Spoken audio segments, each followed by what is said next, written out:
Hello friends, this is Megha. Welcome to my YouTube channel Megha's English Galaxy. So friends, grammar के basic to advance series के day 1 में आपका स्वागत है और आज का हमारा टॉपिक है वर्ब, जैसे कि आप यहाँ देख सकते हैं। तो फ्रेंड्स, सबसे पहली बात कि मैं आपको इसकी डेफिनेशन और इसके टाइप्स के बारे में बताने से पहले इसकी इंपॉर्टेंस बताना चाहती हूँ। मैं सीधा आते ही यहाँ पे डेफिनेशन काइंड्स वगैरह आपके साथ डिस्कस करने वाली नहीं हूँ। पहले मैं बताऊंगी कि मैंने इसी टॉपिक से ये अपनी सीरीज क्यों स्टार्ट की है। सो फ्रेंड्स, इसके पीछे रीजन है कि verb is the most important part of grammar. Verb के बिना हम किसी सेंटेंस को इमेजिन तक नहीं कर सकते, क्योंकि वर्ब के बिना हमारे जो भी सेंटेंस होते हैं, without a verb every sentence is incomplete. यहाँ पे आप देख सकते हैं, without a we can not make any sentence. बिना वर्ब के हम कोई भी सेंटेंस नहीं बना सकते। फ्रेंड्स, मैंने आपको ये एक बहुत ही छोटे से एग्जाम्पल से समझाने की कोशिश की है। जैसे कि आप यहाँ देख सकते हैं, राम और स्कूल, मैंने दो वर्ड्स लिखे हुए हैं। तो क्या आपको राम और स्कूल से कुछ समझ में आ रहा है कि ये क्या कहना चाह रहा है? नहीं समझ में आ रहा है। क्या आपको ये समझ में आ रहा है कि राम स्कूल जा रहा है, या फिर राम स्कूल से आ रहा है, या राम स्कूल में पढ़ रहा है? हमें कुछ नहीं समझ में आ रहा। क्यों? क्योंकि इसमें कोई वर्ब ही नहीं है। लेकिन जैसे ही मैंने यहाँ पे इसमें वर्ब डाला, Ram is going to school, तो यहाँ जो मीनिंग है वो क्लियर है। उससे पहले वाले में the meaning is not clear, but here the meaning is clear, क्योंकि हमने यहाँ पे वर्ब को ऐड कर दिया है। तो verb is a part of speech जो कि किसी भी सेंटेंस को कंप्लीट करता है। इसके बिना कोई भी सेंटेंस कंप्लीट नहीं हो सकता। पहली इंपॉर्टेंस ये है वर्ब को चूज करने की और वर्ब पढ़ाने की। दूसरा क्या रीजन है कि मैंने ये टॉपिक चूज किया? दूसरा रीजन फ्रेंड्स ये है कि वर्ब भी एक ऐसा पार्ट ऑफ स्पीच है जो हमें बता सकता है कि कोई भी अगर मैंने सेंटेंस लिखा है वो प्रेजेंट में है, फ्यूचर में है कि पास्ट में है। सिर्फ और सिर्फ वर्ब से ही हमें पता चलता है कि कोई भी जो सेंटेंस बोला जा रहा है या जो भी कोई एक्शन हो रहा है वो कौन से टाइम में हो रहा है, वो उसका टेंस क्या है। जैसे कि आप यहाँ पे सेम मैंने ये दो वर्ड्स लिए हैं, राम और स्कूल, बस उसकी वर्ब चेंज करी है। जैसे कि आप यहाँ देख सकते हैं, मैंने लिखा राम गोज टू स्कूल, यहाँ गोज लिखा। गोज से हमें ये पता चलता है कि राम अपना डेली रूटीन का, इसमें राम के डेली रूटीन के बारे में पता चलता है कि राम स्कूल जाता है। जैसे मैंने गोज की जगह यहाँ पे वेंट लिखा, तो ये मुझे राम के पास्ट में डेली रूटीन के बारे में बताता है। वेंट से सिर्फ वर्ब चेंज हो रही है, आप देख सकते हैं यहाँ पे। उसके बाद जब मैंने लिखा Ram is going to school, यहाँ पे भी मैंने वर्ब चेंज करी, और सिर्फ वर्ब चेंज करने से इसका पूरा मीनिंग चेंज हो गया और इसका पूरा टेंस चेंज हो गया। और इसका मतलब है राम स्कूल जा रहा है, अभी प्रेजेंट में कोई एक्शन कंटिन्यू है। उसके बाद मैंने लिखा Ram was going to school, past में कोई कंटिन्यू एक्शन के बारे में ये हमें बता रहा है। और जो लास्ट है Ram will go to school, Ram school जाएगा, ये फ्यूचर में कोई एक्शन जो होगा उसके बारे में बता रहा है। तो फ्रेंड्स, अभी इन दो पॉइंट से आपको ये समझ में आया होगा कि वर्ब क्यों इंपॉर्टेंट है। वर्ब इसलिए इंपॉर्टेंट है क्योंकि वर्ब के बिना ना हमें कोई टेंस का पता चलता है, और ना ही वर्ब के बिना हम किसी भी सेंटेंस को कंप्लीट कर सकते हैं। इसके अलावा फ्रेंड्स, मैं चाहती तो ये series noun, pronoun, article, adjective, इन सारे टॉपिक से भी स्टार्ट कर सकती थी। लेकिन अगर मैं उन टॉपिक से स्टार्ट करती तो आपको एक वर्ड बनाना, वर्ड की फॉर्मेशन समझ में आती, क्योंकि आपको पता है noun is a name of a place, person, animal, thing, single word के बारे में आपको मिलती। लेकिन अगर हम वर्ब से स्टार्ट कर रहे हैं तो आपको पूरे सेंटेंस का स्ट्रक्चर मिलेगा। और किसी भी लैंग्वेज को सीखने के दो ही तरीके हैं, या तो आप वर्ड्स से सीधा स्टार्ट कर सकते हैं या फिर सेंटेंस फॉर्मेशन से स्टार्ट कर सकते हैं।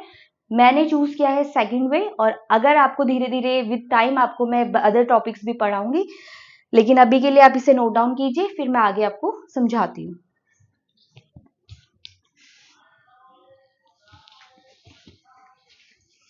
चलिए फ्रेंड्स, स्टार्ट करते हैं आज के हमारे टॉपिक वर्ब से। सबसे पहले हम इसकी डेफिनेशन को समझेंगे, उसके बाद हम इसके टाइप्स को डिस्कस करेंगे। सो इसकी डेफिनेशन देखते हैं हम। Verb is a word that shows an action और अ स्टेट। मोस्टली स्टूडेंट्स, मैंने नोटिस किया है फ्रेंड्स कि वो एक्शन को ही मेंशन करते हैं जब भी डेफिनेशन बताते हैं वर्ब की। वो इस वर्ड को तो स्किप ही कर देते हैं या फिर नेग्लेक्ट कर देते हैं।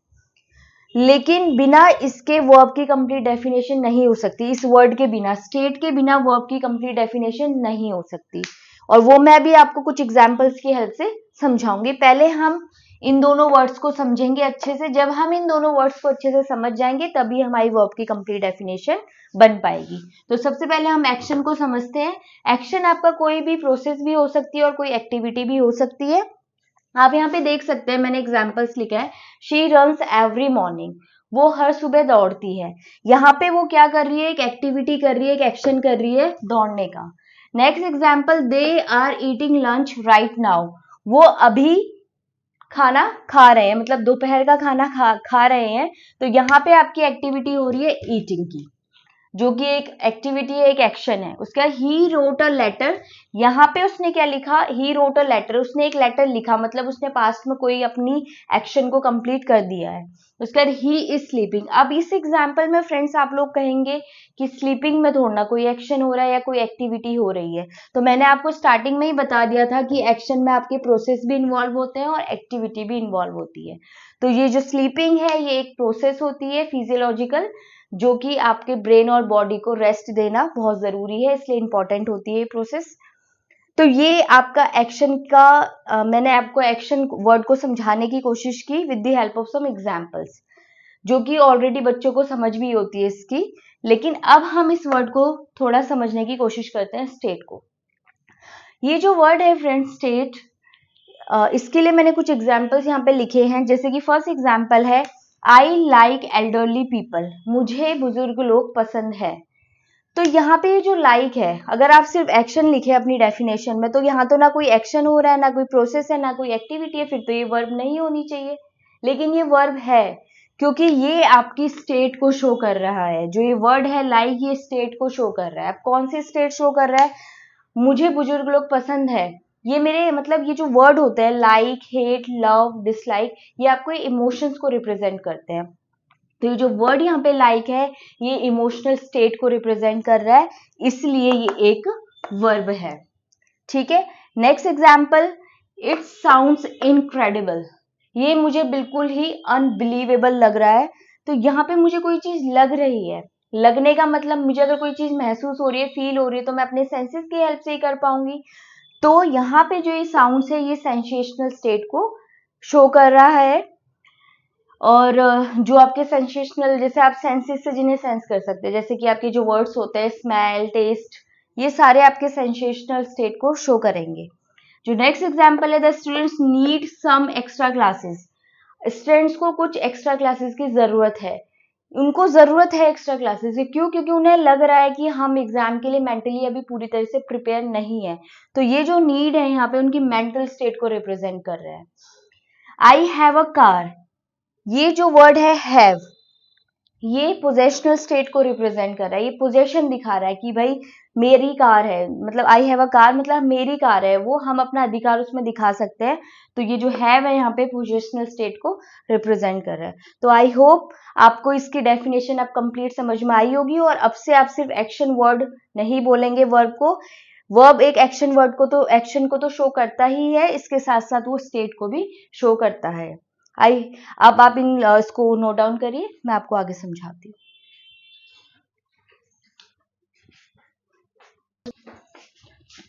सो फ्रेंड्स, अब हम देखते हैं वर्ब्स की टाइप्स को। बेस्ड ऑन फंक्शन, फंक्शन के बेसिस पर हम वर्ब को मेनली टू कैटेगरीज में डिवाइड कर सकते हैं, helping verb and main verb. जो हेल्पिंग वर्ब होती है उसी का दूसरा नाम ऑक्सिलरी वर्ब है, और जो मेन वर्ब है उसका नाम लेक्सिकल वर्ब है। और फ्रेंड्स, आपको स्पेशली इस वर्ड पे बहुत ध्यान देना है, ऑक्सिलरी वर्ब, और इसकी प्रोनाउंसिएशन पर भी कॉम्पनसेशन कर रहे हैं उनके लिए स्पेलिंग बहुत इंपॉर्टेंट है। और यहाँ मैंने सभी के जो भी अदर नेम है वो मेंशन कर दिए हैं, जैसे कि आप यहाँ भी देख सकते हैं, ताकि आपको कोई भी कंफ्यूजन ना रहे। सो हेल्पिंग वर्ब होती क्या है फ्रेंड्स, और मेन वर्ब क्या होती है? मेन वर्ब जो हम किसी भी एक्शन में जो भी मेन काम कर रहे होते हैं, जो मुख्य जो आपका जो काम हो रहा होता है किसी भी सेंटेंस में, उसे मेन वर्ब कहते हैं। जैसे कि शी रन्स एवरी मॉर्निंग, वो हर सुबह दौड़ती है। वो कौन सा काम कर रही है? यहाँ मेन एक्शन क्या है? दौड़ने का काम है। सेकेंड एग्जाम्पल में they are eating lunch right now, वो अभी कौन सा काम कर रहे हैं? मेन काम क्या कर रहे हैं? खाने का। तीसरे एग्जाम्पल में लिखने का, यहाँ पे भी क्या हो रहा है? ये जो लाइक है, साउंड्स है, नीड है, हैव है, ये सारे के सारे आपके मेन वर्ब है। हेल्पिंग वर्ब क्या है?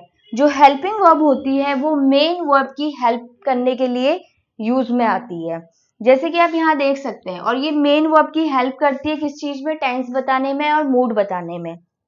जैसे कि दे आर ईटिंग लंच, इस एग्जाम्पल में ये जो आर है ये आपका है हेल्पिंग वर्ब। ये जो is, am, are, was, were, has, have, ये सारे आपके हेल्पिंग वर्ब होते हैं, और यही क्या करते हैं?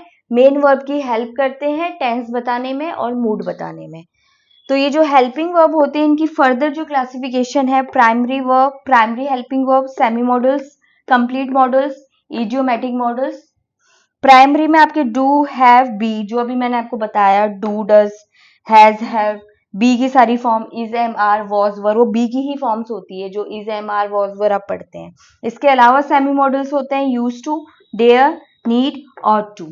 कंप्लीट मॉडल्स में आते हैं can, could, will, would, shall, should, may, might और मस्ट। और idiomatic modals have to, had to, will have to, would rather, be plus going plus to, be plus about plus to, be plus to, had rather, better and sooner। ये पूरी आपकी helping verb की मैंने आपको classification और उसके अंदर कौन कौन सी जो भी वर्ब्स आती है वो मैंने यहाँ पे मेंशन करी है। और जो मेन वर्ब है उसकी जो क्लासिफिकेशन होती है further, action verb, state verb, linking verb, verb and finite and non finite verb. जो एक्शन वर्ब होता है फ्रेंड्स, इसी का दूसरा नाम डायनामिक वर्ब होता है, स्टेटिव वर्ब का स्टेट वर्ब, लिंकिंग वर्ब का कॉपुलर वर्ब। और जो आपका नॉन फाइनाइट और जो फाइनाइट वर्ब होती है उनकी फर्दर 3 क्लासिफिकेशंस और होती है, जेरेंट, इन्फिनेटिव एंड पार्टिसिपल।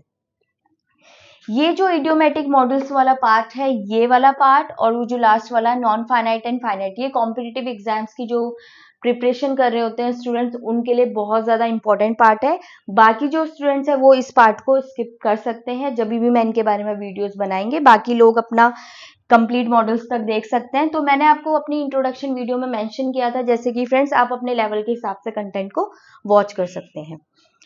और ये जो चार्ट मैंने बनाया है फ्रेंड्स, ये बिल्कुल एक कंप्लीट ओवरव्यू मैंने आपको टाइप्स का दिया है। यहाँ पे ऐसा कोई टाइप नहीं है वर्ब का जो कि मेंशन ना किया हो।